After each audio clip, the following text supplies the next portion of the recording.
Hey guys, what's up? This is Sohan Kumar. I'm back with present continuous tense. और जहाँ तक present continuous की बात है, इसकी पहचान है रहा है, रही है, रहे हैं और रहा हूँ। जैसे वह किताब पढ़ रहा है, रहा है। वह किताब पढ़ रही है। वे किताब पढ़ रहे हैं और मैं किताब पढ़ रहा हूँ। और फ़र्क क्या है इनमें? जब हम कहते हैं कि वह किताब पढ़ रहा है, ये हम यूज़ करते हैं मैस्कुलिन के लिए, पुल्लिंग के लिए। इसका मतलब वो लड़का है या पुरुष है। जब मैं कहता हूँ कि वह किताब पढ़ रही है, ये यूज़ करते हैं फेमिनिन के लिए, स्त्रीलिंग के, लड़की है या औरत है। वे किताब पढ़ रहे हैं, वो प्लूरल है, बहुवचन है ना। और चाहे वो लड़का है या लड़के हैं, वो प्लूरल में है, वो ज़्यादा है। मैं किताब पढ़ रहा हूँ, मैं के साथ यूज किया जाता है रहा हूँ जब हम बात करते हैं कि मैं दिल्ली जा रहा हूँ। तो ऐसे बहुत सारे सेंटेंस है प्रेजेंट कॉन्टिन्यूस के जो हम अपने डेली कॉन्वर्सेशन में यूज़ करते हैं। मैं दिल्ली जा रहा हूँ, मैं किताब लिख रहा हूँ, मैं एक पत्र लिख रहा हूँ, मैं संगीत सुन रहा हूँ। तो ये सभी सेंटेंस है प्रेजेंट कॉन्टिन्यूस की। अब हम बात करते हैं कि इनको हम इंग्लिश में किस तरीके से ट्रांसफॉर्म करेंगे। फर्स्ट टाइप है प्रेजेंट कॉन्टिन्यूस का एफर्मेटिव सेंटेंस। एफर्मेटिव सेंटेंस जिनको सकारात्मक वाक्य बोला जाता है। Subject is am are, verb की फोर्थ फॉर्म और ऑब्जेक्ट।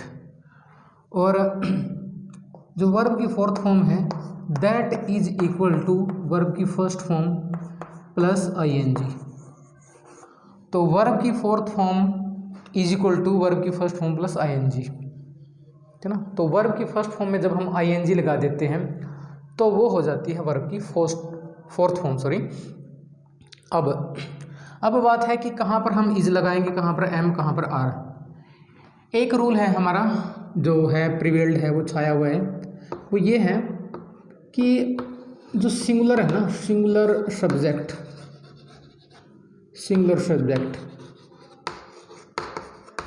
उसके साथ हम लगाते हैं इज, जिसको हम बोलते हैं एक वचन कर्ता। जब हम एक व्यक्ति की बात करते हैं इज, जैसे वह किताब पढ़ रहा है, वह एक है, इसके लिए हम फिर he is reading a book, is लगाएंगे। और आर हम यूज करेंगे प्लूरल सब्जेक्ट के साथ, जिसको कहा जाता है बहुवचन कर्ता। इसका मतलब एक से ज़्यादा व्यक्ति की हम बात करते हैं, 2 हैं, 3 हैं या 2 से ज़्यादा हैं। वे किताब पढ़ रहे हैं, दे आर लगेगा उसके साथ, they are reading a book. और अगर हम बात करते हैं एम की, तो आई के साथ लगेगा एम। आई एकमात्र ऐसा वर्ड है जिसके साथ एम लगता है, बाकी किसी के साथ इज लगते हैं, किसी के साथ आर। एम सिर्फ लगता है आई के साथ। जैसे अगर मैं बात करता हूँ इन्हीं सेंटेंस की, वह किताब पढ़ रहा है, तो हम कहेंगे he is reading a book. पहली बात तो हमने सब्जेक्ट लगाया ही, उसके बाद इज एम आर में से इज लगाया, क्योंकि ही सिंगुलर है। ये है वर्ब की फोर्थ फॉर्म और देन है ऑब्जेक्ट। अब हम बात करते हैं आर की। अगर मैं कहता हूँ कि वे किताब पढ़ रहे हैं, तो दे क्या है, प्लूरल, तो मैं कहूँगा they are reading a book. अब बात है एम की। मैं एक किताब पढ़ रहा हूँ, I am reading a book. तो ये बात थी इज एम आर की। अगर मैं कहता हूँ कि तुम एक किताब पढ़ रहे हो, तुम एक किताब पढ़ रहे हो। यू क्या है, सिंगुलर है, और सिंगुलर सब्जेक्ट के साथ क्या लगता है, इज़, लेकिन यू के साथ आर लगेगा। You are reading a book, तुम एक किताब पढ़ रहे हो। तो यहाँ से इस एग्जाम्पल से जो ये रूल है ना, इसमें कहीं ना कहीं हमें खामी दिखाई देती है, क्योंकि ये रूल तो हमें क्या कहते हैं कि सिंगुलर सब्जेक्ट के साथ इज लगेगा, लेकिन यू तो सिंगुलर है, इसके साथ यहाँ पर आर लगा, और आई भी सिंगुलर है, इसके साथ लगता है एम। तो इज एम आर को चेक करने का ये जो रूल है ना, ये 100% श्योर रूल नहीं है, ये 98% श्योर है। अब मैं आपको बताऊंगा कि 100% श्योर रूल क्या है इज एम आर को लगाने का। वो ये है, हम ऐसे कहेंगे कि फर्स्ट पर्सन आई के साथ हम लगाएंगे एम, फर्स्ट पर्सन वी के साथ हम लगाएंगे आर, सेकंड पर्सन यू के साथ हम लगाएंगे are, third person singular he she it, इनके साथ हम लगाएंगे इज, और थर्ड पर्सन प्लूरल दे, उसके साथ हम लगाएंगे आर। ये है 100% sure method is am are check करने का। तो अगर हम किसी को ये बताना चाहते हैं कि इज एम आर कहाँ पर लगेगा, तो हम ये रूल बताएंगे, ठीक है ना। हम ऐसे कहेंगे कि फर्स्ट पर्सन आई के साथ लगता है एम, फर्स्ट पर्सन वी के साथ लगता है आर, सेकंड पर्सन यू के साथ लगता है आर, और third person singular he she it, इनके साथ लगता है इज, और दे के साथ लगता है आर। तो ये है 100% श्योर तरीका। ये भी सही है, लेकिन ये पूर्णतः सही नहीं है, ये 98% सही है। तो ये बात हमने की थी अब एफर्मेटिव सेंटेंस की। अब हम बात करते हैं नेगेटिव सेंटेंस की। सेकंड टाइप है प्रेजेंट कंटिन्यूअस का नेगेटिव सेंटेंस।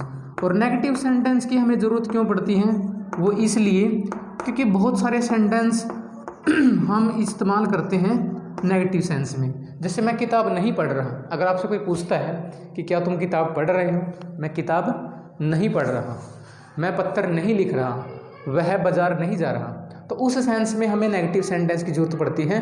तो उसको हम इंग्लिश में चेंज किस तरीके से करेंगे, वो चेंज करेंगे subject is am are, then not, then verb की फोर्थ फॉर्म, और देन ऑब्जेक्ट।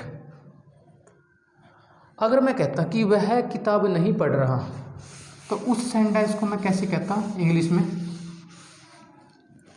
मैं कहता कि he is not reading a book, he is not reading,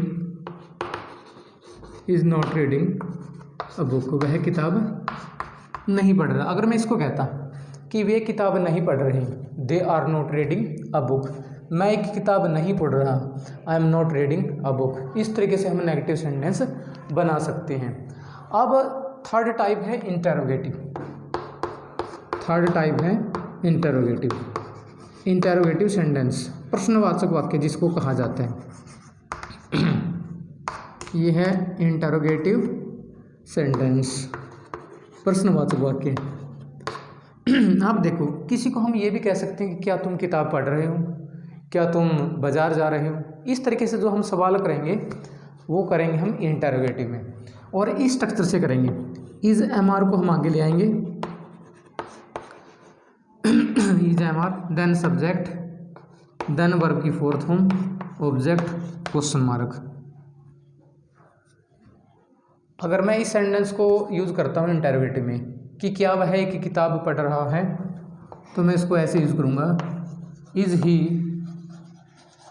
reading a book, और क्वेश्चन मार्क। तो इज़ हमने क्यों लगाया, क्योंकि सब्जेक्ट सिंगुलर है। अगर मैं इसको कहता कि क्या वे किताब पढ़ रहे हैं, आर आगे चला जाएगा, are they reading a book, क्या मैं एक किताब पढ़ रहा हूँ, am I reading a book. तो इस तरीके से हम इंटेरोगेटिव सेंटेंस बना सकते हैं। अब दूसरी बात यह है कि इंटेरोगेटिव सेंटेंस को कई बार हम WH वर्ड्स से भी बनाते हैं, WH वर्ड से इंटेरोगेटिव सेंटेंस। और WH वर्ड्स मीन्स जैसे W से when, why, where और H से how या how much, how many, इस तरीके से एटसेट्रा। when कब, why क्यों और where कहाँ।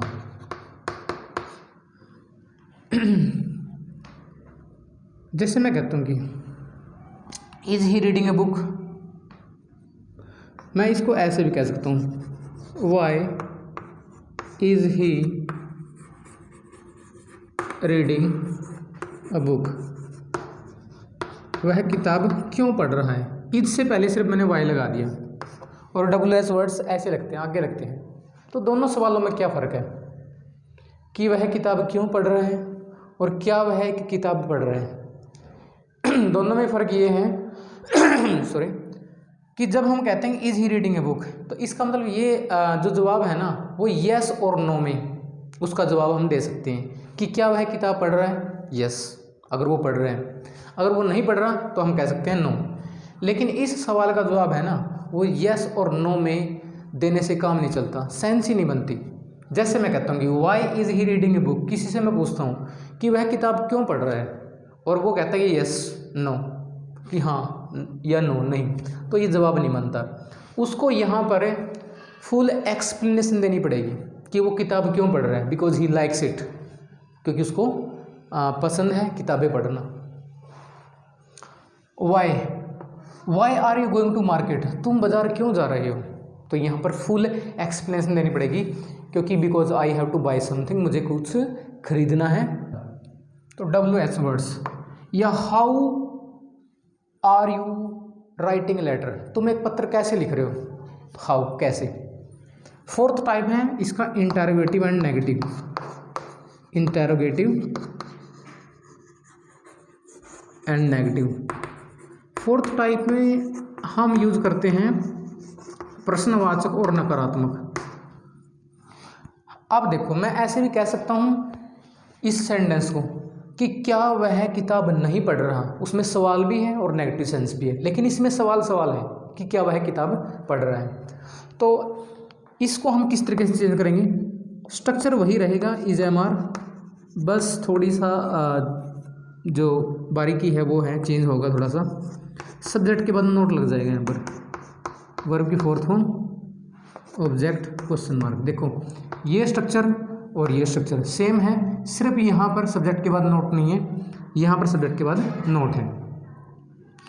क्या वह एक किताब नहीं पढ़ रहा, तो हम उसको कहेंगे is he not reading a book, क्या वे एक किताब नहीं पढ़ रहे, are they not reading a book.